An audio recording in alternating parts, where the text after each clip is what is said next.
Okay. Hello, ladies and gentlemen, and welcome to Hype Train 2, The Electric Boogaloo, the second look at Primal Origins. This time going over exclusively the TCG stuff as well as, I guess, imports would be the Yes. term? Imports. Today, with me, is me, Lyoko Saber. I also And have. me at 14. Well, it's Alexander. And I'm here. I fucked up. It's okay, Jeff. It's okay. Okay. Oh, Yes, it's that's- okay, Jeff.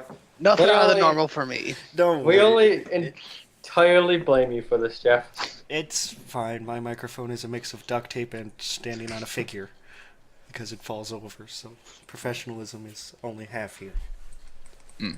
But yes, as Lyoko said, we are going to attempt to cover the new stuff, the TCG imports and the TCG exclusives happening in Primal Origin. Because for some reason, the OCG list and the TCG list for Primal Origins varies quite radically this time around, and it's a new pack system that they're trying out. And I might go over my personal opinion of it later, but right now we're trying to look at individual cards. And we've brought Jeff on today because he was finally available, and there is an archetype getting support that he is far more familiar with than us. But to start us off for cards, we're going to look at an archetype I've become familiar with, Sylvan's new TCG exclusive, Princess Sprout. A light, level 1 plant, 100/100, with the following effect. You can only activate each effect of Sylvan Princess Sprout once per turn. The first effect, you contribute this card, excavate the top card of your deck, send it to the graveyard. Then you can place one Sprout monster in your graveyard on top of your deck. Or its second effect, if this card is excavated from the deck and sent to the graveyard by a card effect, you can declare a level from 1 to 8. Special summon this card from the graveyard, and if you do, it becomes that level. So I'm really glad that Princess isn't actually a tuner, although the most that I see it being used for is, in particular with its excavation effect, the Ixies plays with Arbiter and whatever the hell the 8 is that no one runs because it's too damn defensive. High Protector. High Whose Protector. Defense Okay. I keep forgetting, but I do actually run it. Mostly because I don't have a huge selection of 8s. Only one Divine Knight Dragon, and I have room. But I do like him for its top deck. Especially if your opponent has something they can't normal summon or setting, which is top deck. Well, depending on the new Sprout stuff, because this is the only thing I've seen of Sprout monsters, I think the second effect might be more useful than the first. Just because it makes it really easy to, one, you get to choose the declared level that she is, so she's easy setup for rank play of any level from 1 to 8. Which is could be really convenient if you're in a very sticky situation. The Sprouts, there's actually 2 Sprouts out right now. Both of which are Sylvan. There is her, and there is the one when... Snuff Sprout, right? Yes, Snuff Sprout. When excavated, you can special summon a level 1 plant from your deck, which would be her, or more than likely Copy Plant, because he's your quick XYZ/Synchro play. Or for those that are running dedicated Peacekeeper. Yeah, but I really hate to summon Peacekeeper, because I excavate him, and he gets me Lone Fire back. So I hate to do it unless I've got some big formula play or something. As it stands, though, Princess will almost certainly actually see play. The level manipulation is a very key part of today's game, and I definitely will see her probably at least 2 with Sylvans. Mind you, given my recent lack of play on Dueling Network, I haven't even seen Sylvans. The only Sylvan deck that I saw was actually so focused on Sage that I don't think he played any other monsters. I don't know if I'll put it at 2, but I'll at least put it at 1 in mine. I like the artwork. I think it's adorable. Can I get a better look at it? I like her dress. Very leafy.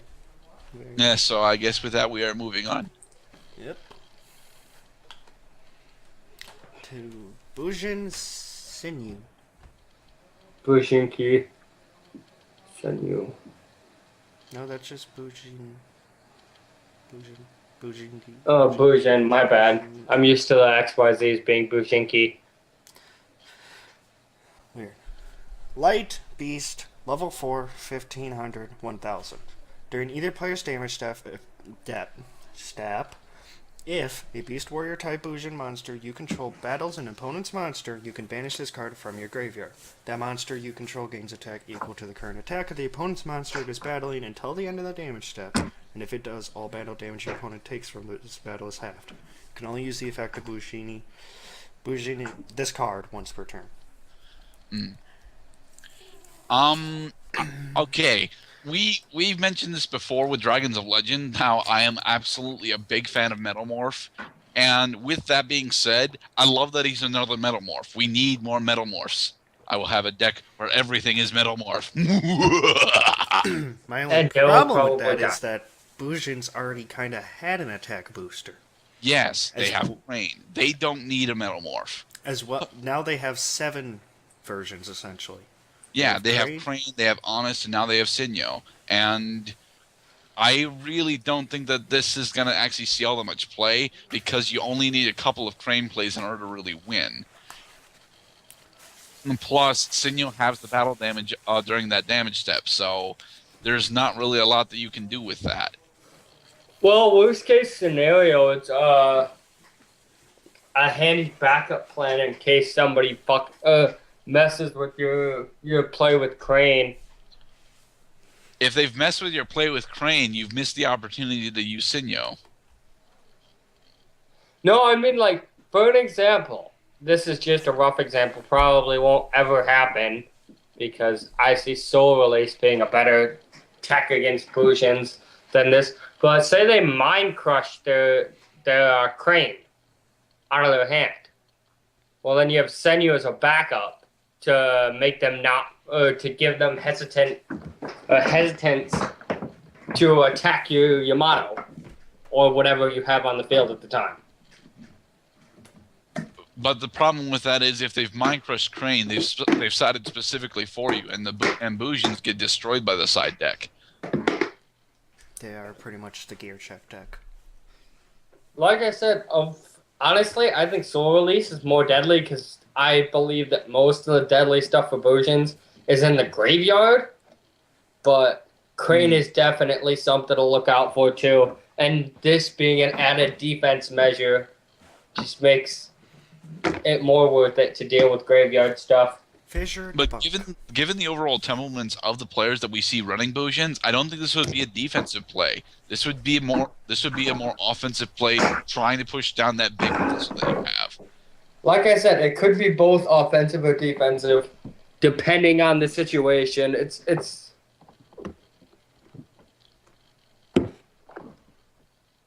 Jeff, your opinion on the artwork?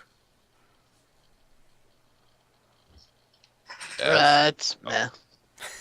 Okay. It kind of reminds me of I thought you would actually like the discoloration of the glare that's going on. Oh well. It kind of reminds me of Quillen.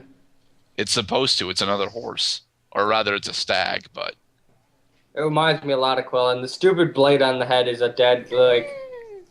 It reminds me of Quillen. A lot. Have to shake This next card. Shake the card. I love the artwork for this next card. It looks really cool. Can I read the cards off these? Okay, I'm just gonna read them off the pictures then. Vampire Vamp. Dark levels. Oh crap! I actually have to count stars. 7. In 2000. Once per turn, when this card or vampire monster is normal summoned to your side of the field, you can target one face-up monster your opponent controls whose attack is higher than this card's. Equip it to this card. This card gains attack equal to the combined original attack of the monsters equipped to it by this effect.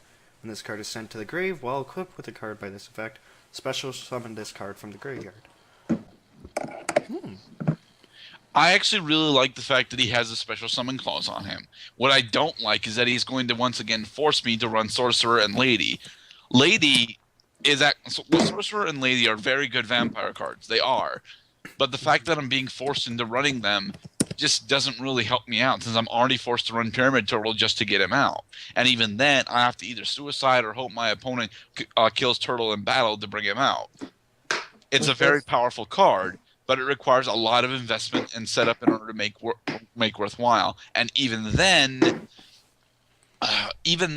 he's far more of a reverse control card that vampires definitely need if they're going to stay anywhere, because even Neo vampires just happened and then no one played them. Mm-hmm. Same thing happened with Neo Archfiends, actually. My opinion is Daryl. That's a him. So I thought it was a girl. It is a girl.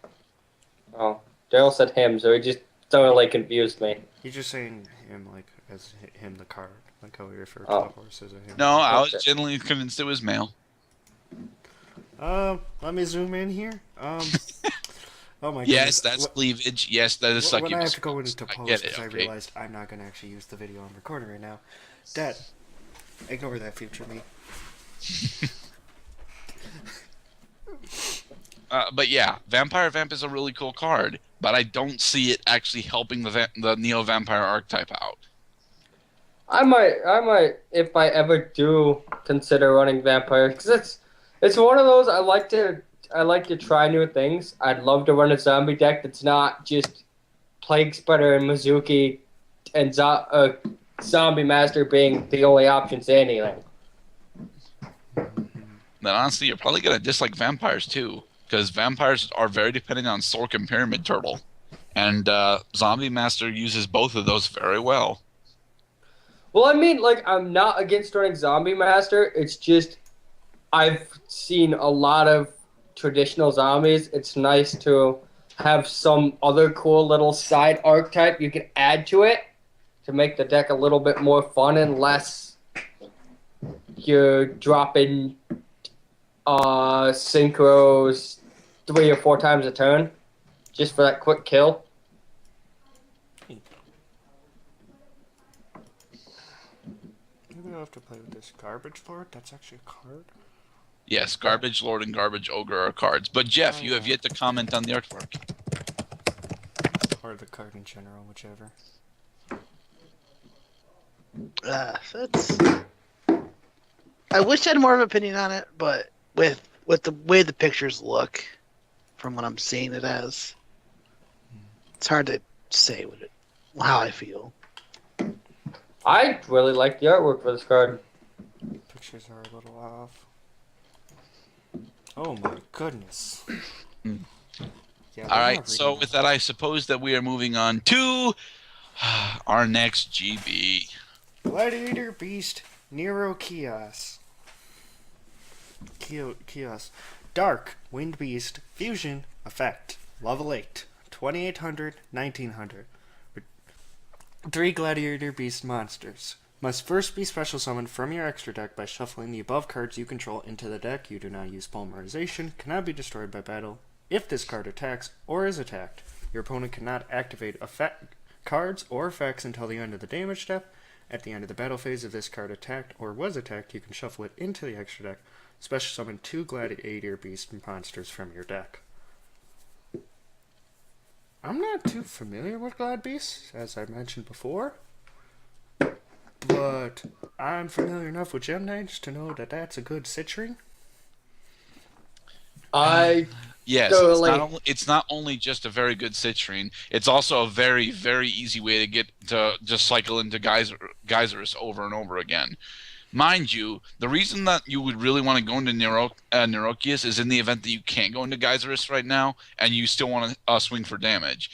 In that event, Neurokius is actually a bit risky, but he's still definitely viable. I am scared of Neurokius simply because he gives you access to both Geyserus and Heraklinos very, very easily. I honestly think he is almost as frightening as Augustus, but not quite on that level quite yet. Augustus still scares me more, but I think it's cool that they're getting another fusion because the last one that they had was Esadari, and Esadari is just lame. I'm going to continue with my normal of I don't like this archetype. I mean, it's a pretty good card, and I can see it used, as Daryl said, if they don't have an active like Geyserus or something, Heraklinos to go into right that second. They could just bring this guy out. I don't know. There's just something about the Glad Beast archetype that I'm not really all that fond of. I need to play the archetype someday to get a feel for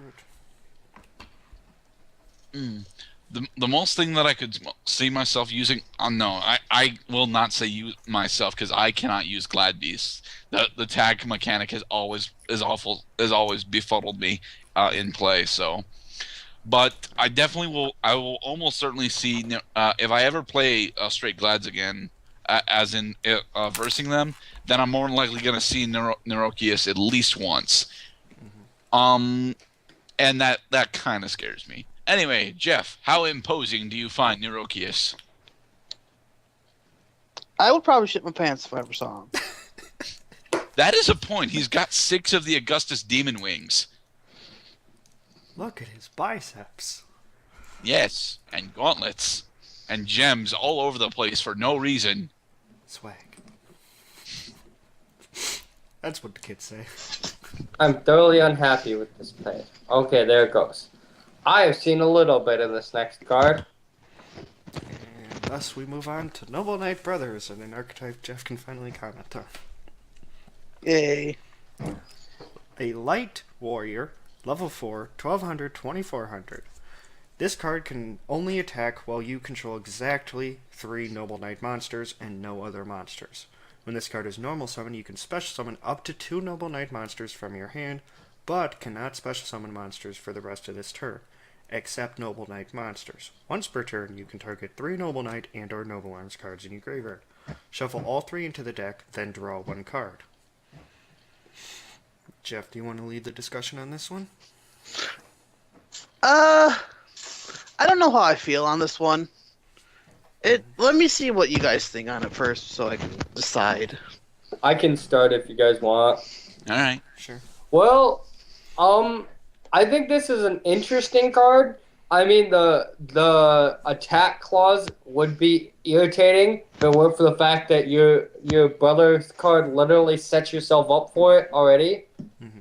The not being able to special summon anything but Noble Knights is a little bit iffy, just because you might have a rank an XYZ that's more useful for the situation, and if this card's effect is activated, which it's a when this card is, or no, it's a you can, so you choose, but it could definitely put a damper in your thing. As for the once per turn effect, I think it's cool. I mean, the recycle of your Noble Arms cards is a little bit nice, and the draw is definitely nice too, but in an archetype like Noble Knights, I don't really think the once per turn effect's going to be all that useful, seeing as they want their stuff in the graveyard to re-equip to anyways. And I guess that leads into me. I'm scared of this thing specifically because I'm still fearful of boars. If you open with brothers and boars in your hand, I may as well just quit. You won before I started the game. I have no answers to boars. I never do, and I have no idea how to actually stop him on turn 1. Not the only thing that I have ever been able to figure out is Valor and Herald of Orange. And if I'm going to Herald of Orange boars, I've already lost a huge amount of advantage. But you've also stopped a large amount of advantage. Not really, because they're just going to rota into second boars. Or bring out something that does the exact same thing, because they have a couple cards now that do that. Really? They've got multiple boars uses now? Jesus. I'm pretty sure they have more than one card that searches out 3 and you pick one. Other than King and Boars, I really don't know. I really don't know. Again, I don't look at Noble Knights all that often. Although I fight Boars Knights all the damn time. That being said, the recycle effect for Brothers is kind of a waste when you consider one of the other cards that is coming up. On its own, it's actually really nice and it pairs perfectly with Boars. But that's me disliking boars more than anything else. Yeah. Brothers scares me, but it scares me because of its relation to boars, and that's the entirety of the Noble Knight archetype. I am so afraid of boars that anything with Noble Knights in it just immediately terrifies me. My opinion is I do like the recycle effects of Noble Arms cards and whatnot. But my thing is, it's just Noble Knights in general. It's consistency issues with a good mixture of equip cards and monsters. And it's such a big variety of cards. It's hard to make a good solid deck around them, is what I'm seeing. Also, to add, I don't think the attack restriction is bad at all on Brothers, because I really think he's better in defense mode. Not only is he better in defense mode, but, well, in order to get the SS, you have to normal summon him. But the thing is, he has 1200 attack. 1200 attack in this game, it would seem like it would be a substantial number, right? Right? No. The lowest amount of attack that you need for a monster to be useful right now is at least 1700. Yeah, but look. Sorry, Daryl. And even then, 1700 gets run over by a lot of just impressive tech. Flamevale Fire Dog will eat you alive. Yeah, but you gotta keep in mind that this is accessing 2 other Noble Knights from your hand. So say, for example, he could normal this guy. This would probably be a stupid play, and Jeff can correct me if this is a bad play, but SS 2 Boars, and then get equip spells to beef this guy up to a decent attack points where he's not so easy to run over. I was just about to mention that maybe not so much boards itself to do it, but just throwing equip cards, Destiny, and whatnot to buff it up to 4 protection. Boars But is just if you're my gonna example. If you're going to use the SS on Noble Knight Brothers, you're likely just going to end up going into either Modrot or Dryston, and from there going into either the rank 5 or a High King or King Artorigus himself. I don't think you'd actually go into either of the synchros off of this, but you won't need to.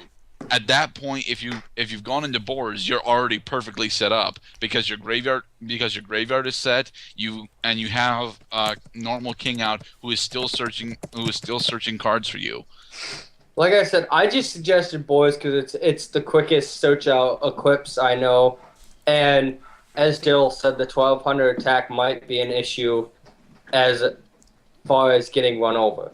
Isn't Boars himself only once per name? Yeah, boars is once per name, which is why you wouldn't want to go into double boars. You'd want to go into boars in something like either Medrot or Dryston, or heck, even Gawain. Probably not. Like I said, it was just a rough idea. I mean, I'm not the best with Noble Knights. All I know is, as Jeff said, consistency is an issue with this deck. But if it sets up, it is such a pain to deal with. That is true. Like, setup's difficult, but once you have it set up, you're damn near invincible. Destiny is so hard to deal with by the simple fact that you can't blow it up with the monster, or it'll just recycle itself, and you've done nothing. Right. Okay. So, all in all, I think Brothers is a pretty good guard. I do see it maybe seeing some play. Huh.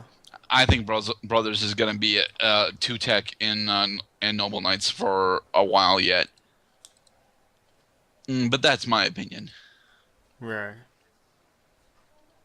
Huh. So, are we ready to continue then? Yeah. Okay, we are. I thought the audio channels were messed up a little, but they should be fine. All right. Next up is Noble Knight Ektar, a Dark Warrior, level 5, 1600, 2000. You can banish 2 Noble Knight monsters from your graveyard. Special summon this card from your hand or graveyard. You can only use this effect of Noble Knight Ektar once per turn. A Synchro or XYZ summon of a Noble Knight monster using this card as a material cannot be negated. Also, your opponent cannot activate cards or effects when that monster is special summoned. I really like this card. Due to the fact it is a dark and makes BLS even more splashable now with ease. Well, Or Chaos Sorcerer. BLS was always splashable in Noble Knights. They keep switching around their attributes. Ugh. Yeah, but that's only when they're on the field that they become dark. True. Not in the grave. No, Dryson's light. I'm pretty sure. Is it Medrot that's dark? One of the other Noble Knights is dark. I think the Lancelot is dark, I believe, but the Lancelot equivalent, I believe, is the one. Okay. Um, I don't know how useful I see this card other than like maybe a little bit later in game. Early game, this card seems just to me. Just because the banner, you might not have the two Noble Knights anywhere, but like mid game, some little bit, like not too far mid game, but like within the first like 3 or 4 turns maybe. Plus, with Noble Knights setting up the way they usually do, it's hard to put them into, or it's hard for your opponent to put them in the graveyard for this effect to be useful. I'm trying to think of the 6 Salmon X Saber card it reminds me of. MX Saver Invoker? No, because both of those archetypes have basically a similar summon thing. Let's see. With Sabers, I think you're thinking of Guard Strike. Mm-hmm. And Samurai, I think you're thinking of Shogun Shien. Probably. Kind of reminds me of them with the summon. I've never actually read Guard Strike. This is because no one in their right mind runs Guard Strike for some reason. Well, I mean, I think if I remember correctly, when X Sabers were top tier, Guard Strike was run at 1. I think I could be incorrect, but I've not seen him used since. It's not a bad option, but. But back on Ector, I actually think that Ector is really cool. He enables the High King play, and the High King play is something that Noble Knights tend to want to go into, but have difficulty going into without wasting a lot of resources.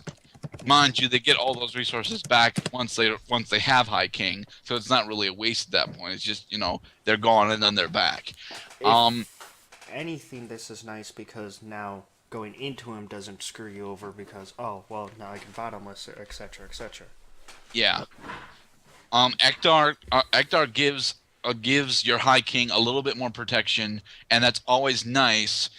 But it's only protection on his summon. But then again, that's when he's most vulnerable. After he's summoned, he's pretty much free reign to do whatever the hell he wants, thanks to all the advantage that Borzon High King himself give you. Excalibur, Destiny. Excalibur, Caliburn. Yeah. I really think this card is. I think this is one of those you go in for a play, they bottomless you, and you're just like, oh, banish 2, get my play still. It's more of a I find it more of a recovery card than anything. It would be a very expensive recovery though. He's the half brother of Yeah. Lancelot. Yeah, but if you can get the recovery off, it might make the difference of whether you're dead or not. So. What do you think, Jeff? He could sort of went over him, but I like it. but It's just the whole, as War said, just, like once getting your knight out like that for protection, yeah. you're set up perfectly then. Well, it does save Jeff from my stupid trap cards. Yay. Alright, so I take it then we are moving on. Away from the half brother to the Knights of the Round Table themselves. Literally, Yep. that's the field spell. During your end phase, you can activate each of these effects up to once per turn, depending on the total number of Noble Knight cards with different names in your graveyard and or your control. This is going to be a while. 3 or more, send 1 Noble Knight card from your deck to your grave. 6 or more, special summon 1 Noble Knight monster from your hand. Then you can equip it. Equip 1 Noble Arms equip spell card from your hand to that monster. 9 or more, target 1 Noble Knight monster in your grave, add that target to your hand. 12, draw 1 card. Now, the interesting thing about Noble Knights of the Round Table is that there are exactly 13 Noble Knight cards in the game, as in Noble Knight monsters. So you could theoretically do 3 enough times to actually have all 13 of them in the grave. Except if that is the case and you have all 13 different Noble Knights in the grave, you lost 3 turns ago. Because they managed to find a way around your High King plays, and that's scary, very scary. I don't really know how useful the 3 effect is. The 3 effect is not actually useful in and of itself, aside from deck thinking, which, although is incredibly useful, doesn't really help out Noble Knights all that much. Now I got The I got a way that it'll be useful. What? the 6 and 12 effects are incredibly powerful. I think 3 is useful because say you get it first turn, you normal, you activate round table. Mm-hmm. Oh wait, not first turn, but you get it in a couple turns. You have a couple Noble Knights in the grave. Cool. You don't have your Gwen in the grave yet. Noble Arms. Activate it. She's not a Noble Knight, she's a Noble Arms. Oh, she was a monster, so I thought she counted as a knight as well. She's an Arms. Okay, never mind then. Just like Lady the Lake isn't even really in the archetype. Alright, well then She's clearly supposed to be in the archetype. She should at least be a Noble Arms, I would think. I think this card's really useful in the sense that you can activate at least each of these effects. I mean, you could, right after another, just drop effects as you need them. And that's pretty much how it's supposed to be. If you actually have 11 in your grave, you can go through all of them. Yeah. I guess I really say 6 and higher is the best. 3 I could see maybe dump the normal, so you can Lady of the Lake play the next turn to egg Noble. See, if Gwen counted as a Noble Knight card, 3 would be really useful. But You probably should have Gwen by that point. yeah, I know, but just in case you don't. You know, she's in Arms, which is actually better for her. You know, she wouldn't be able to be grabbed by a lot of the XYZs and stuff. So what do you think, Jeff? I don't see me playing this card at all unless for some reason people are making plays that make it just overly good. Well, the 3 or more plays are most certainly going to be interesting to watch. Yeah, if you're going to run a field spell in Noble Knights, I honestly don't recommend this particular one, despite how much it really helps. I would recommend either Luminous Spark or, God forbid, Sojin. The extra 200 points makes your knights even that much more annoying to get over, and that sometimes is enough, especially when you consider that the only buffing cards that they actually have are Gwefender and Caliburn. It is Gwefender, right? Gwefender is like 1k and then minus 200 during each standby. Oh, you're not talking Or is that about Gallatin? You're not talking about Gwen herself. No, Gwen. I think it might be Gwefender. Okay, and the whole reason I mention that is because Black Ship of Corn is still an awesome monster. A-Forces could be running Noble Knights. Most certainly, although most of the time you're just sitting on High King, so he's only an extra 200. Yeah, it's a little. But then again, I'm arguing that case for Sojin just to get around Black Ship of Corn. So the 200 most certainly is useful there. The other thing with this card is, like, think of Brothers, the whole recycle effect to it. Like, how would that work together? That would actually work together almost perfectly. That's the problem with this card is with Brothers. I don't know. Yeah, I'd forgotten all about the fact that Brother recycles stuff. That makes it even less useful. I was just trying to think of ways where the field spell might actually be worth using. But I don't know. It's weird. It's not bad. It's just you're probably not going to run every single Noble Knight. Indeed, you're going to skip out on Joan, which is sad because I like Joan. Yeah, but Joan of Arc doesn't fit the Arthurian theme. I know. She was I in really France, don't like. despite the fact that the storyline we're going by is the French version, not the original version when they're all just a bunch of dudes running around the woods throwing it up. But that's an entirely different story that I don't know enough about to talk. Mostly because that was like a chapter in my mythology class. It's like, let's talk about Greek. What about Arthur and Nordic? Yeah, chapter each. Really, this is why I wanted this class. All right, so I suppose then we are moving on to Avalon. Avalon. I hate this card. Trap card. Normal. Target 5 Noble Knight monsters in your grave, including at least 1 Arturgus and 1 Lanzalon monster. Banish those targets, and if you do, destroy all cards on the field. This is So, sort of you going know, back that to the whole I hate thing Round about Table. Knights of the Round Table sending cards to the graveyard. this is most likely what they're trying to do with it. Mhm. They're trying to build it up so that you can use Avalon. The problem, of course, being that if you use Avalon and you're still losing, just not as badly. So, Daryl, I could think of a killer combo. If this card had come out sooner, it would kind of scare me. All right, shoot. You take this, you use Avalon, right? Banish all your crap. Just completely wipe the field. Wait, no, that wouldn't work because you're completely wiping the field. Never mind, thought's dead. I was gonna think after it returned from a different dimension, but because this nukes everything, never mind. Yeah. That would be kind of dangerous, though, if it didn't nuke. If it only nuked your opponent, Well, that would be scary. if you already have, by some miracle, the stuff banished you needed, you could return from a different dimension, chain this. And the way the resolution would work is you'd have it. But really, this is almost better if you have a bunch of guys out with Destiny on them, because then they'll live through it. Oh, yeah. Actually, no, Forrest, you'd waste half your life points and wipe out your field again. On the return from a different dimension? Because you're chaining Avalon to return, right? Right, so when Avalon resolve, then return? Oh, wait. Yeah, Avalon resolves, then return. But, Yeah, no, that's still... You're not going to have the targets. But I guess, really, this is more useful if you have Destiny on your guys. Because then Destiny will protect them and then come back onto stuff. mhm. My only comment about this card is it's not as bad because it's not 5 different Noble Knights. But True. But you gotta have Arturigus and Lancelot. So you gotta Yeah, have it's Ignoble still, and one of the XYZs.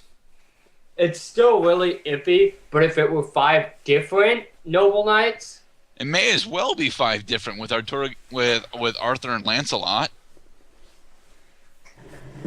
It's not as bad, but it's not exactly that much better. Where the heck did it... yeah. Oh, find that later then. Yeah, I'm just trying to shoot defense that might, maybe defend this card. You can try, but it's a tough one overall.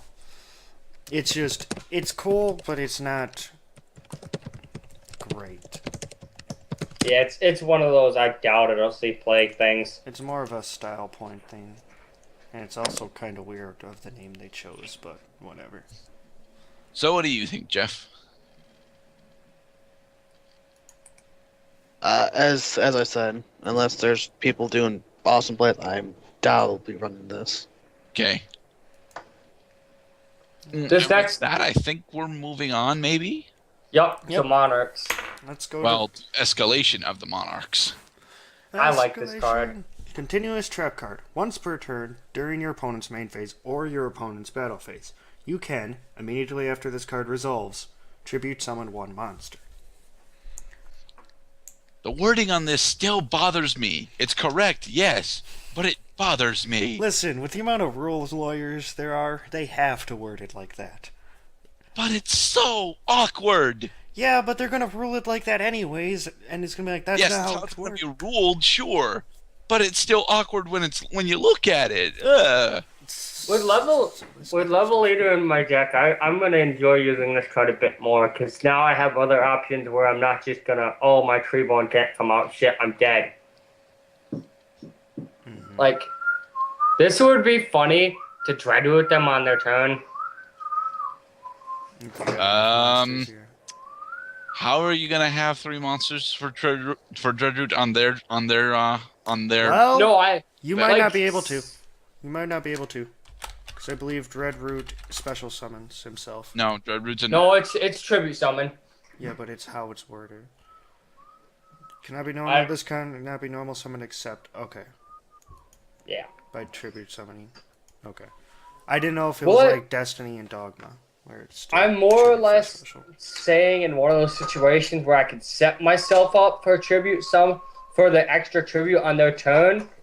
Like, bring out my Monarch this turn, and then use level leaders on it, so I have the tributes and whatnot for on. Do, do, do.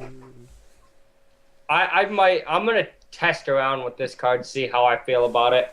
It looks like a fun card to use, though. It looks cool, but I don't think Dreadroot is the target I'd pick. Well, certainly not. I'd honestly More go often than Riser not, or you're going to Kai's. want to go with either Mobius or Caius. Maybe Well, a with the Riser. new Mega Riser coming out, that might be a prime target. Yeah, Mega Ryza. Riser can be fun. What do you think, Jeff? It's like, top deck for Plague. Riser, top deck Plague. I'm terrified of what the Mega Caius is gonna bring when it comes out. Any thoughts at all, Jeff? We kept interrupting him. Not really. I'm just so limited on so many of these archetypes. Very well, then. No. I need to honestly No comment on figure the out- Spirit Bomb looking picture.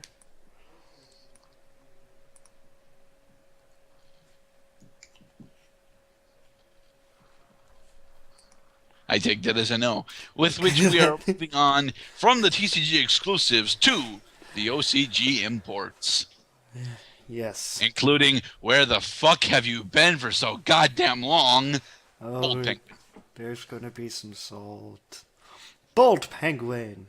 Water. Thunder. Level 3, 1100, 800. With bolt arms forming an electric whip, this monster paralyzes its enemies with electric shocks, which is lore text, not effect. Yes, lore text. We actually are getting an OCG import normal monster. Again. Mind you, I can't say I'm pissed about it, because Bolt Penguin is awesome, and he's very, very powerful in Forbidden Memories, and Dark Duel Stories, and Duels of the Roses, and all the other fake fusion games. But They took out Transmigration Prophecy. As a release, for now, this is fucking pointless. Even with the gimmick card of No Penguin coming out, No Penguin does not go with Bolt Penguin at all, because Bolt Penguin doesn't have an effect that can activate. And it's not even an Aqua. Indeed. So, pointless add to the thing. It's not pointless. I can't say that any of the OCG imports are pointless, because it's because of OCG imports that we finally got Crimson Sunbird. And I want to say that we finally have Blazewing Pegasus, but I'm not sure. God for Crimson Sunbird. Hey, Crimson Sunbird took for fucking ever to get over here, and I'm glad that it's here. Okay. It was sad when Daryl opened packs for for the pack that was in, and packed garbage the entire time, and was happy because he got 2 Crimson Sunbirds. Yeah, Crimson Sunbird is fucking awesome. This next card I find really, really cool. But we didn't ask Jeff about Bolt Penguin. It's a normal monster. So? What's there to say? How does he go to the bathroom? That is the question. Oh, what is there to say? I think we found it. Exactly. This was all set up for him. Okay, you could go home now, Jeff. I'm kidding. Stick around. Alright. Now for Phantom King Hydride. Our next card. A Dark Fiend Tuner. Level 3. 1500, 300. If you use this card, you control 4 a Synchro Summon. You can treat it as a non-tuner monster. That's really cool. Yes, this is a very, very nice card. And has also been in the OCG for 2 years. And that's a condition, so you can't just affect that away. For See, anyone who thought they could. this is going to be a really, really nice card for answers like, oh, you're setting up for a synchro play. Compulse your tuner. Compulsory or non-tuner. Compulse your non... Well, normally it's the tuner that gets compulsed, but compulse your non-tuner or book your non-tuner. So you can just flip-flop this between tuner and non-tuner to fit your needs. So why would you have this on the field if you already happen to have 2 monsters that are synchro compatible? Because mean- they aren't syncing into what you want. Or you're going into like some of the big formula play type shenanigans. Yeah. And you Honestly, my favorite thing about him is that he fits right in the vein for Mystic Tomato. He's a level 3 tuner. He's got 1500 attack, meaning that if Mystic Tomato dies in battle, I can loop tomatoes until I want to go into him, and then I can just sync off of him with another monster, giving me access to like Zaman the Ape King. Or even if I want to go really, really stupid, I can go into Underground Arachnid. I love Underground Arachnid, but it's so difficult to get out, and Hide Ride makes it somewhat easier thanks to his very, very forgiving stats and the fact that he can go from tuner or non-tuner. Mind you, for Underground Arachnid and Zaman, I have to use him as a tuner, but you'll win and lose some. Mm-hmm.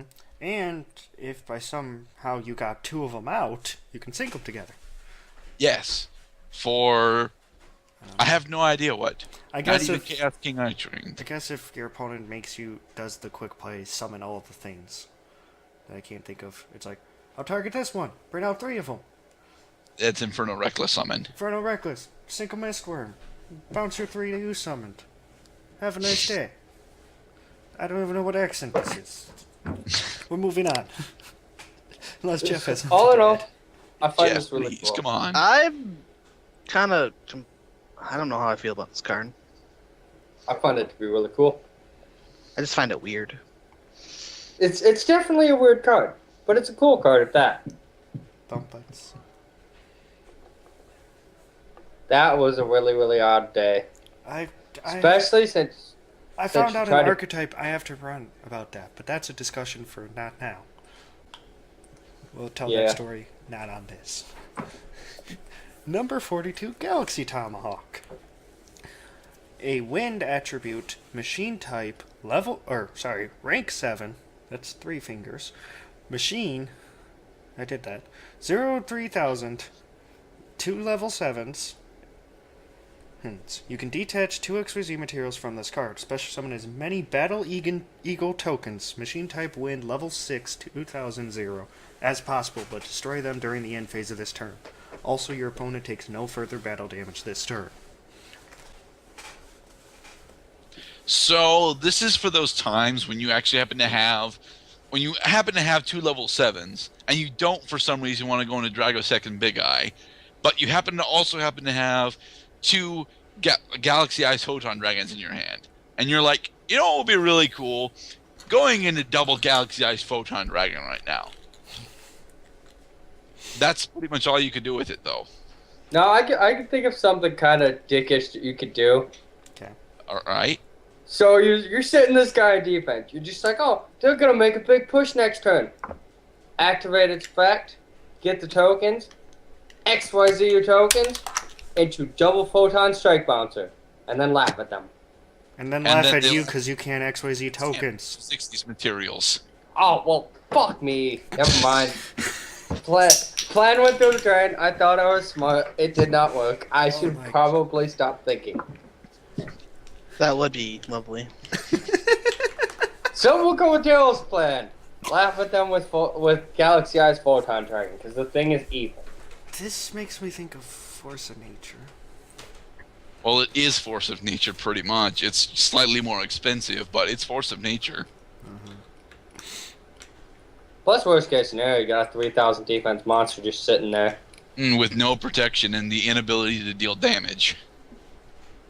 Hey, you could... Yeah, I don't know. I would say run this in Ojamas, just because then you got a 3,000 feeder. But I don't think they run level 7s. So, I'm gonna go with a hard not at all. No. okay. They can't even run the rulers, to my knowledge.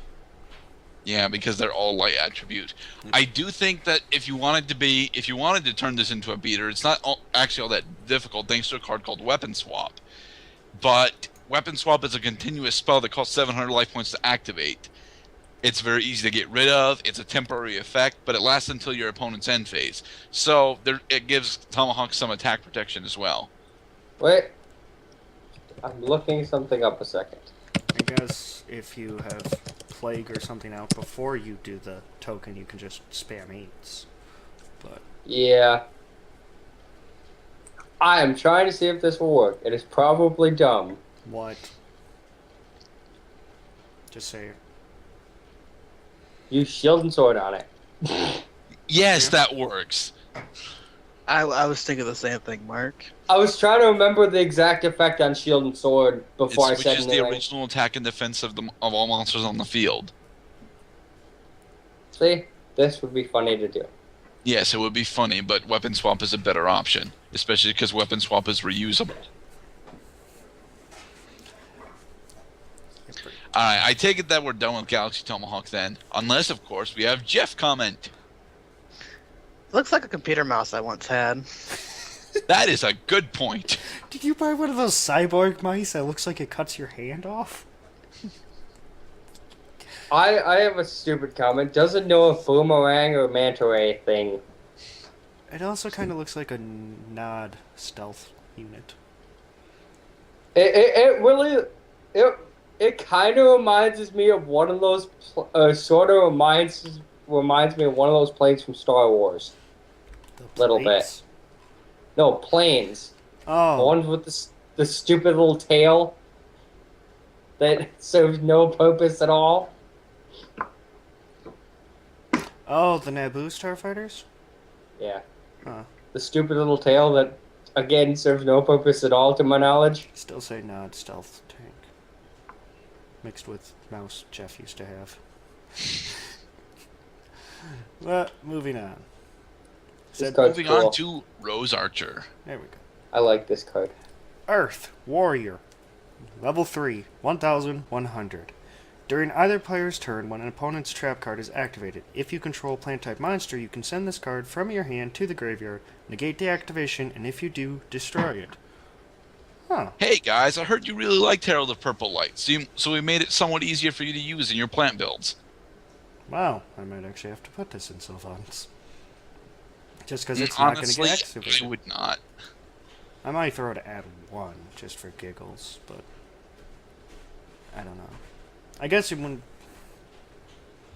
Maybe as a sideboard option? I don't know. If you're that worried about it, sliding trap stun is a much better option. It is. See? In all honesty, I wouldn't necessarily run it, but I'm trying to think of where I would put it in. Daryl, would you yell at me if I put this in my chaos plants? No. Hmm. I'd yell at you. I'd yell at you for thinking of putting in your chaos plants because it's not light, it's not dark, it's not a plant, and you can't reuse it. But I wouldn't yell at you if you actually did it. I would facepalm and complain at you about it, but I wouldn't yell at you. What's... Well, I mean, it's not a bad option. Say I summon a lone fire and they go to try and stop my play, I can drop this. With what? Oh. They can... You never know when people do bad Can't grab things. it. Well, yeah, it's worthless in my Sylvan's. Sad. As a card concept, Rose Archer actually serves pretty well. But the thing is, she is from that very, very old setup where warriors and plants were supposed to actually have this small synergy going. It's a very, very old thing that they've never really expanded upon. And because they have never really expanded upon it, it just falls apart here. In the event that plants and warriors actually start to get more of the synergy that they're supposed to have, then I could definitely see this being used, especially with mass special summoning. However, at the moment, Rose Archer is just not a good option. Trap Stun and Royal Decree, by extension, are in fact better options for your trap card hate. So I have a good question for you. Okay? Why the hell is she not wearing a shirt? That's why. Because she's an Akiza monster. Very few of Akiza's monsters wore clothes. And why the hell does she have cat ears? Because she's an Akiza monster. Akiza Monsters does not interpret it, I have cat ears. Do you forget that Akiza was specifically there to be fetish fuel? She just ended up being a main character because plot. She had that. This is going in my Catgirls deck.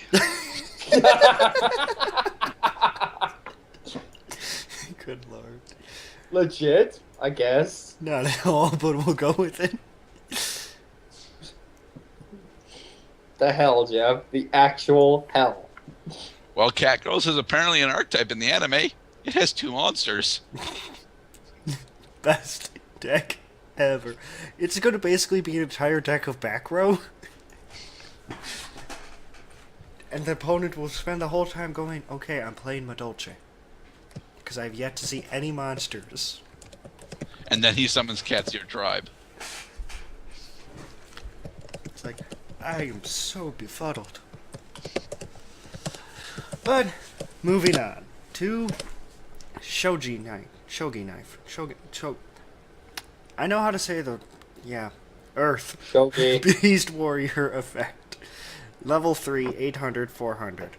When this card is normal summon, target one set card in your opponent's spell and trap card zone. Look at that target, and if it is a trap card, destroy it. Otherwise, return it to its original position. Don't be a dick. When you destroy a trap card by this effect, you can activate the following effect. Special summon one level 3 Earth monster from your hand in face down defense position. Face up. Face up. Oh yeah, that's a thing.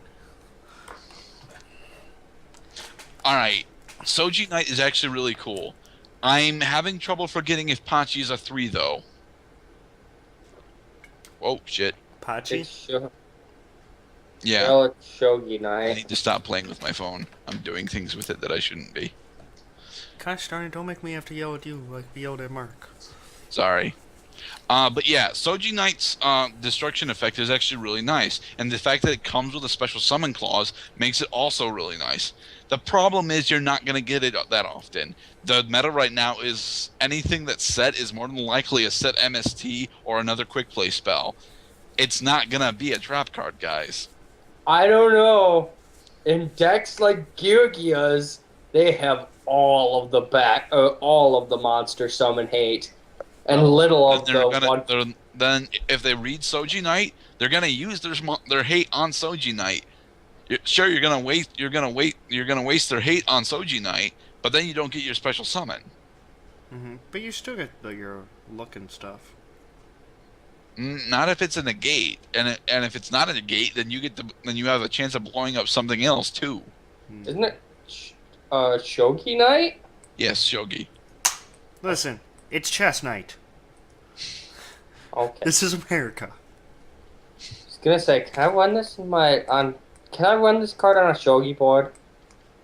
I don't even know how to play Shogi. It's just a question. It's chess, except with change of heart. I'm really upset that I don't have. I will have to link it to you later. Of Tonarino Sekikun's Shogi game. It was amazing. Because that is not how you play the game at all. But it was beautiful. I don't know if you're familiar with the show at all. No, I'm not. It's honestly something that's a tangent here, but I don't even care. I can cut this out. It's this cool little 4-comma. Basically, this dude in the back of class just goofing off, playing all these weird games. And then from the point of view of the girl next to her watching him. And the Shoji one was great, because at one point, like, the king was betrayed, and then his forces were almost routed, so then he came back, even though he was broken half, as the one true king to save the day. And it was crazy. But I will link that later. Anyways, moving on. Oh, I have a good bit of opinion for this next one, because I've actually... We didn't ask Jeff what he feels about Shogi Knight. Shogi Knight. I'm going with Daryl with this one. Like, you have better options for that card slot. Instead of just... Sure, you can prepare to see what it is on the bottom, but... I don't see a good use for it. Personally, for me. Ah, crap, you don't have an English artwork. You're gonna be annoying to post a picture of. Whatever. Gimmick Puppet Destroy, which is our next card. A Dark Machine, level 4, 1200, 2000. You can target one Gimmick Pup monster you control. Destroy it. This effect can only be used once while this card is face up on the field. When this card is sent from the field to the grave, you can special summon up to 2 Gimmick Pup monsters from your hand. I've seen Aaron, because he really likes Gimmick Pup archetype, play this card, and it's really, really nice for XYZ plays, because you just summon it, pop itself because it targets one, and it doesn't necessarily say that this one's not a targetable card, so it pretty much scrap dragons itself, and then you get 2 free summons from your hand. So it's an incredibly expensive way to go into either Heliopolis or a Giant Destroy or Giant Killer. Yeah, but still not bad as a quick drop in the early game. It's not, although you wouldn't want to do it early game. I could see Destroy being mid, but if you have the resources to do it mid and actually get some real significant advantage from it, it's you probably have better plays, especially with the way the Giving Puppet likes to recycle their graveyard tools a lot.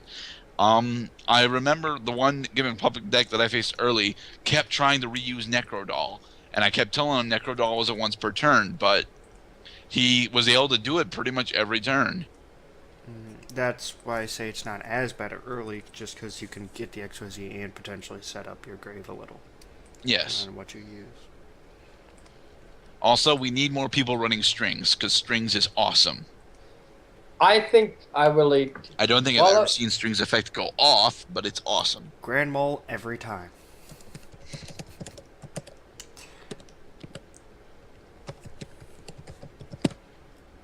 I really found this card.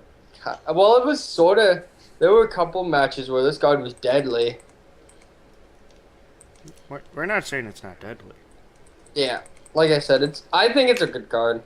It's probably a main decker for Gimmick Puppets.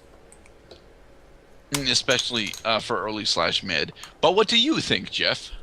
Oh, what's it even supposed to be exactly? All right, Des Troy is a play on both the Trojan horse and Des being the English softening of the term death. So it literally is the deadly Trojan horse. Or the Trojan Horse of Death. Yes. Makes sense. Just looks a little weird from the picture here. You can tell that from its Portuguese name, Troia de Morte. Ah, yes, Portuguese. I'm very familiar with that. No, I'm not. Let's go with German. Gimmick Marionette Destroy. Ah, good. They changed nothing. Okay. Puppet. Alright, and then with that, it sounds as though we are moving on to... Another Utopia equipped. ZY Sleipnir Male. ZW.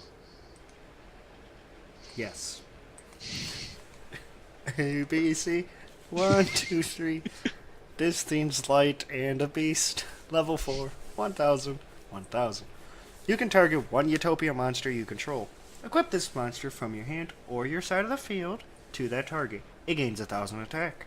When the equipped monster is destroyed by your opponent's card effect, either by battle or card effect. Yeah.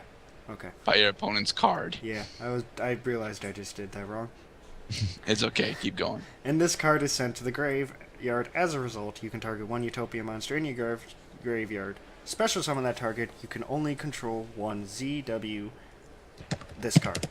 Sleipnir Male. Norse mythology, dude. Come on.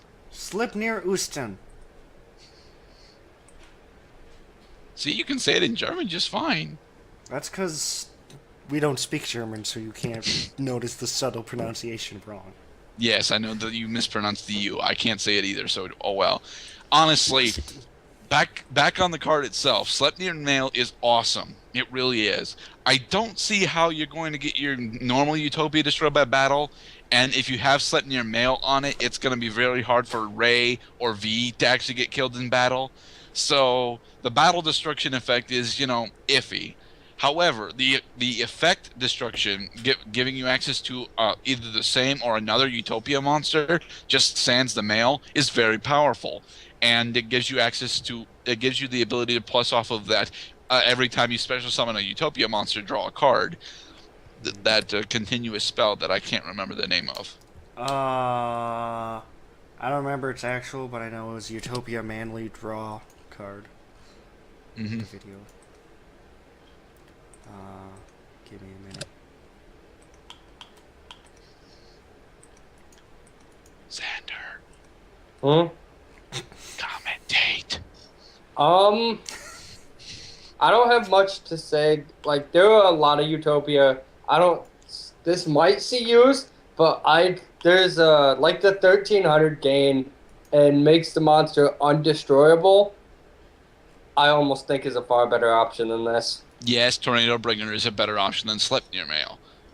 But since you need to go into Leo arms in order to get most of these cards from your deck, You're not gonna see Utopia with all the different Zeal weapons. It's not gonna happen. Like I've seen, I got beat one week by a Utopia deck just because I couldn't fucking get you over Utopia. You can't blow it up because of the stupid equip spells. Utopia's Like, a good deck.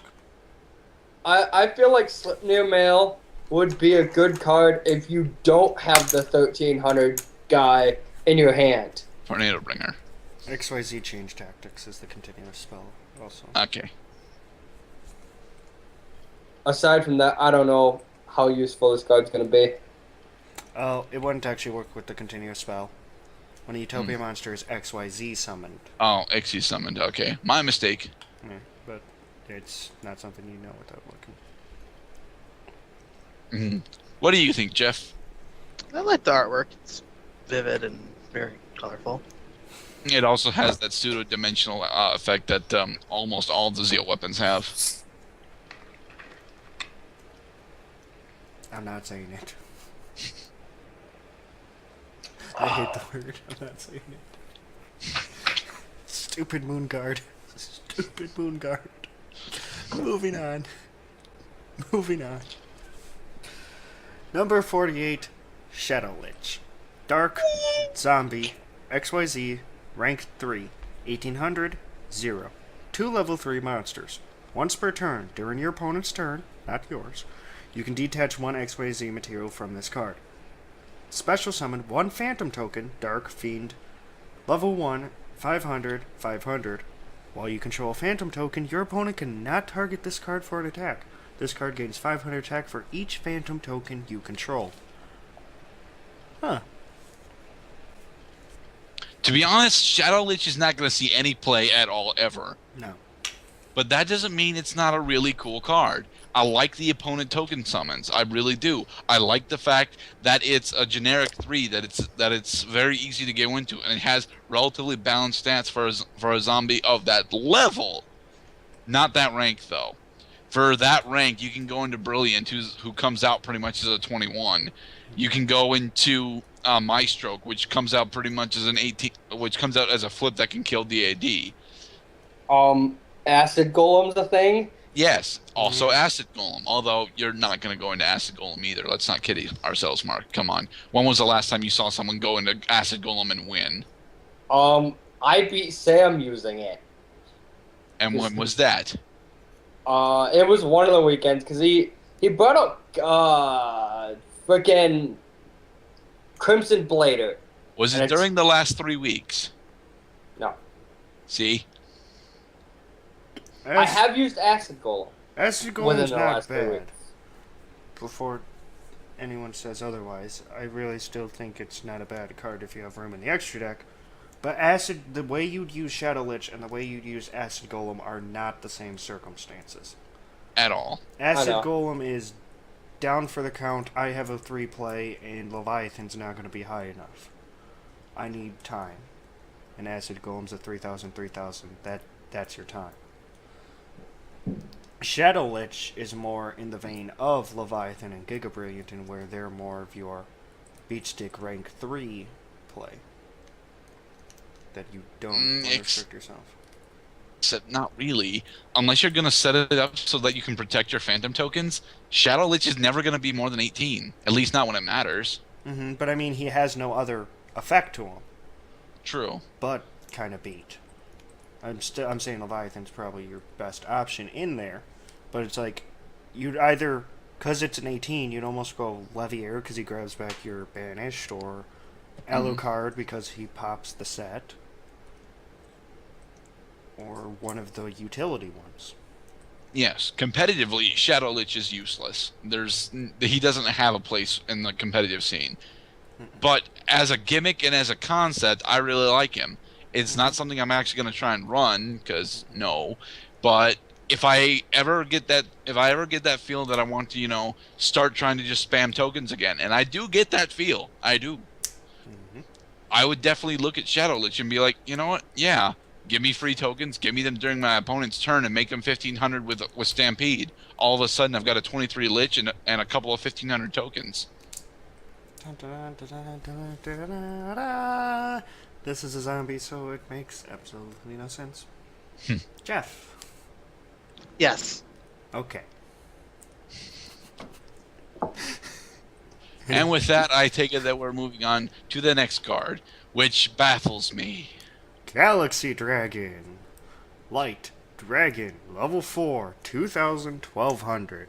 This card can only attack Dragon-type monsters. If this card battles a Dragon-type monster, this card gains 1000 attack during the damage step only.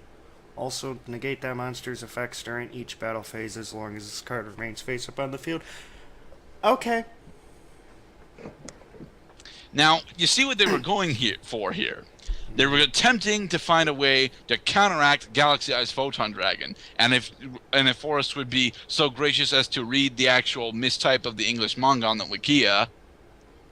I can't exactly read. Whatever. Okay, in the manga, when Galaxy Eyes Photon Dragon is on your opponent's field, this monster gains 1000 attack. When it attacks Galaxy Eyes Photon Dragoon, that card's effect is negated. Yes, I just felt the need to point out that Wikia is not always the best source. Still, Galaxy Dragon doesn't work. I have to change the image now for that part. The whole thing about Galaxy Dragon is that he's built specifically to counter Galaxy Eyes Photon Dragon. Except you have to attack Galaxy Eyes Photon Dragon for that to mean anything, and Galaxy Eyes Photon Dragon's effect happens before damage step. So you can just banish each other, and then Galaxy Dragon has wasted his attack. No. This card battles, it gains the attack during the damage step only. Also, negate that monster's effect during each battle phase. So it negates it through the whole battle phase. Because those are two separate parts. But it's not going to survive the attack then.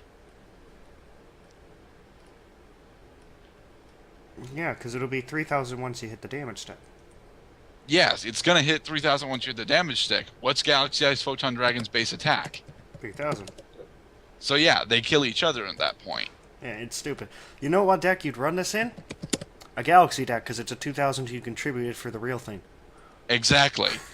It's supposed to be anti-Photon Dragon, and what it does is it actually supports Photon Dragon instead. I can't think of any Dragon-type monsters that have immunity to battle destruction. I can't do it. I know that they exist. This card clearly says that they do, but I don't know what they are. And it wouldn't matter until I know because what it they are- negates that effect anyways. Because Right. it doesn't negate the activation, it Wait. negates the effect, so it'll negate the non-destroyable. So I'm at a loss here. Galaxy Dragon is supposed to be something that it clearly isn't, and ends up supporting instead. Question. Shoot. Galaxy Dragon's effect negate Light Pulsar's special? Maybe? Doesn't say fate that card has to be face up on the field, so technically, yeah. Okay. I'm was not sure sure. about that. I know Hades would. Well, it says I know it negates the monster's effects during each battle phase, and then so long as Galaxy Dragoon is still face up on the field. It doesn't say the monster has to be. Right. Well, here's the thing. I know that Hades would negate Light Pulsar, but I'm not sure if Galaxy Dragon does. And I know that Armsea Hunter would negate Light Pulsar. It's a wording thing that I'd have to look up. I think it would. Because it negates it through the whole battle phase. Okay. So it wouldn't have any time to. But there's no rulings on the card because nobody's going to run it. Well, honestly, it being a dragon gives it a lot of support. And it having 2000 attack also gives it a lot of support, honestly. As a wall. Well, not just as a wall, really. Because of it having 2000 attack, it can easily go into Galaxy Eyes Photon Dragon, and there's a bunch of other Photon stuff that it can use too. So, It's a Galaxy support card. yes, even though it's designed specifically against Photon Dragon. They took out the baby Galaxy Dragon for this. They did! And I'm pissed! I wanted Cloud Dragon. Because that would have been useful in a Galaxy deck. This is just, well, I mean, I don't have the baby dragon, so I guess I might as well put him in here. Which, whatever. Rather have Thrasher. Yeah, Thrasher would be a better choice than Dragon, because Thrasher's got 100 extra attack, can attack alone. Great. Thrasher Yeah. sucks. Uh, Well, Mark, I you s- didn't actually comment on Galaxy Dragon. What do you think you'd use him for? You sort of the only thing, if that works on Pulsar, that might be useful. Probably not, but Hmm. you know. Jeff. All right. What about you, Jeff? What do you think? I feel like this could be a really fun card to mess around with people with like DNA surgery or something. Hmm. Just make everything dragon. That is a possibility. It's a possibility I even remotely considered at one point, and then I threw it out because no one's running surgery right now. Surgery. Because they don't have this card. That's why. No, it's not because of that. It's because the only deck that surgery counters is Noble Knights.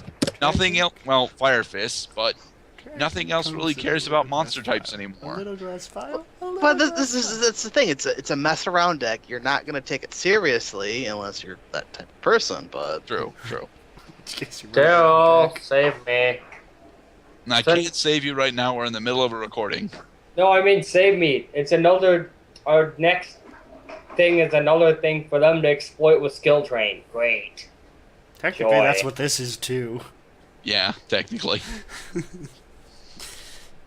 It's another. It's a mini Beast King Barbaros that they can exploit with skill train. We'll get to it. Well, I'm actually done with Galaxy Dragon, so Yeah, that's what I mean. We'll get to it. I have to read it first because that's now become a thing.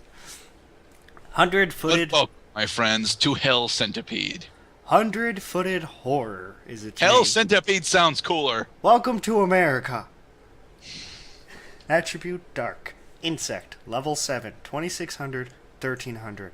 Card effect types. Summon.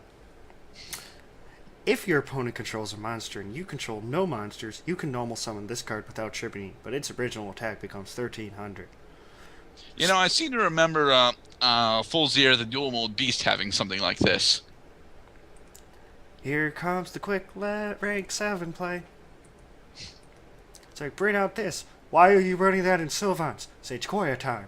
Why are you running that in Sylvans? Dracossack, no really, why is that in your Sylvan deck? I have no other 7 decks. You're stupid, I'm winning. But yes, 100-footed horror, aka Hell Centipede, is actually a really interesting card. I kind of wish we had the rest of the Hell archetype, because that's a really cool archetype. And since we got Beals, you know, we should see the rest of the Hell archetype. We're not going to, probably, but it would be nice. Oh, sorry, we're both wrong on its names. It's actually Olin 100. Never mind, that's not a letter. That's a sideways heart. That's a beta symbol, actually. Nope, that's a sideways heart.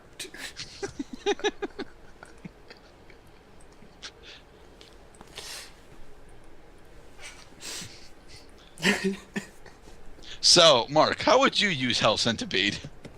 I've explained this already. Summon it. Skill drain. Laugh at them. So, what happens when they Rocket Arrow Express you? If they manage to Rocket Arrow Express me, they deserve to win. To be fair, Rocket Arrow Express is a great counter to a skill drain deck because you have Yes, a yes, it 5000 is. and you don't lose anything for it anymore. I think you Don't might. you? Because I think its special summon is discard your whole hand. Yeah, I think you lose when you first bring it out, but you don't lose your hand Yeah. every time it comes out. Indeed. Jeff. yeah, it's those easy rank 7 plays. It's gonna see some good play here. I don't think so. We have much easier 7s and Harpies and Dragon Rulers that we don't really need Hell Centipede for easier 7s. I think the skill drain angle is a bit more viable, but with Fulzier and Barbaros already around, you really don't need all of that. I say it adds 7 plays to skill drain angles. This is true. This is true. It does add those plays, but if you already have skill drawn out, which is what you kind of need to have horror come out in the first place, none of the 7s are really that good at that point. You need to get rid of your own skill drain at that point, and That's why you bring back Tomahawk. but you can't use Tomahawk. He's a wall. Confuse your opponent. Always keep him guessing. Also, I was really hoping Jeff would comment on a part of this artwork. I'm not sure if he caught it.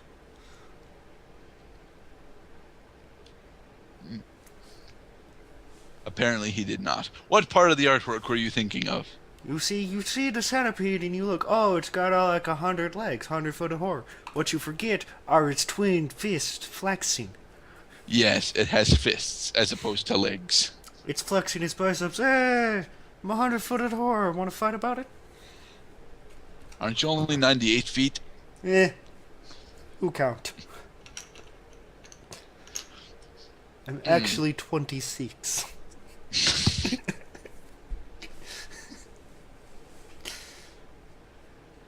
Oh my god, I think that's it. That's it. Yeah, this is a short one.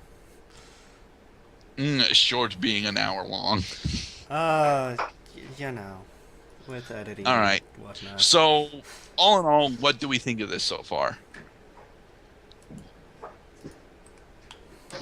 I have to see how the Noble Knight stuff plays out first. We can actually probably go on DevPro and play it if you want. Yeah, I know that the stuff is already in on Dueling Network, so I might test a few of the things out there, in particular Centipede. I think this card's interesting. Like I said, it's another option for skill drain decks.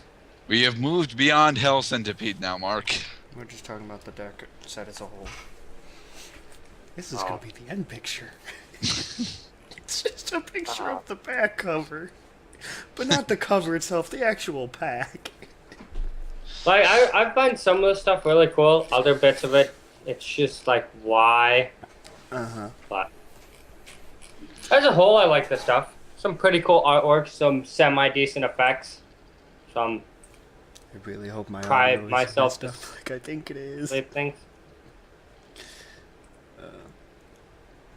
I really do like the inclusion of the OCG imports here. I think that seeing them here is a good thing, but it's not something that's actually been it's new. It's not something that's new or anything. They've been doing OCG imports since, well, not since the Duelist Genesis, but since the start of the Zeal era. Actually, I'm pretty sure each of the Zeal packs has had OCG imports in it.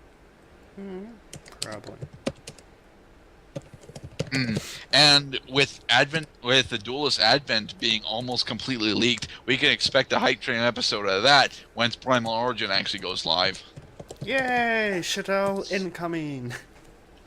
Yes. For the entirety of this set on its own, I actually really like the stuff that we see here. I like that we're getting some exclusive Noble Knight stuff that looks cool, although is a bit questionable. I like the inclusion of other anime exclusive cards from the imports. I do like a lot of the stuff that we see here, although much like Xander, I found a lot of it to be more questionable than really rewarding. I would have much preferred to have just stuck with the OCG bonus 10 that we had, and then get either the imports or these exclusives. But no, the way that they're handling this is that the 10 bonus cards that are in the classic OCG pack will eventually be imports, which means we have to wait so long for Galaxy Eyes Cloud Dragon. Hey, I heard you want to make a Galaxy deck. Nope. How about Noble Knights? I guess it's more viable. Okay, the practice. I wanted to bring attention to the practice of actually the different packs for the different games, because the OCG and the TCG are drastically different games. They're finally starting to realize this with separate ban lists, so it makes sense that they have separate pack lists too. But if you're only going to go so far as to change the last 10 cards of the pack, it feels wrong. It really does. If they should probably just split off the games at this point. Especially if you're cutting out cards from an archetype that's actually kind of viable, and you're not just hitting like random common cards that are basically filler. Right. I'm okay with the practice as it is right now, but I will definitely grieve for Galaxy Eyes Cloud Dragon. Oh, and then there's a bunch of name changes, but I don't think we're going to get Yeah, into that tonight. we might cover the name changes at another point. That might be a separate series. Yeah. Gurdat yells at things that aren't really that big of a deal. You doubt how long I can yell about this. I'm not doubting it. That's why I'm saying it's a separate thing. Here's 5 minutes at the end. By the way, I'm cutting this at about the 5-hour mark. Safe to assume Bolt Penguin best card here. Nah, I want to say that Hell Centipede's the best card here. And then they kiss. I'm not doing that edit. Just imagine it. Oh, Alright, I think that covers it because apparently Xander has just decided to ignore us. Jeff has been, trying to start up conversations and not really succeeding, and then there's us going into silent pauses. So with that, I guess that is the second. That is the hype train. Hype Train 2, the Electric Boogaloo side spin-off, super long title, and this is not going in the title bar. Chugga chugga chugga chugga chugga chugga chugga chugga woo woo.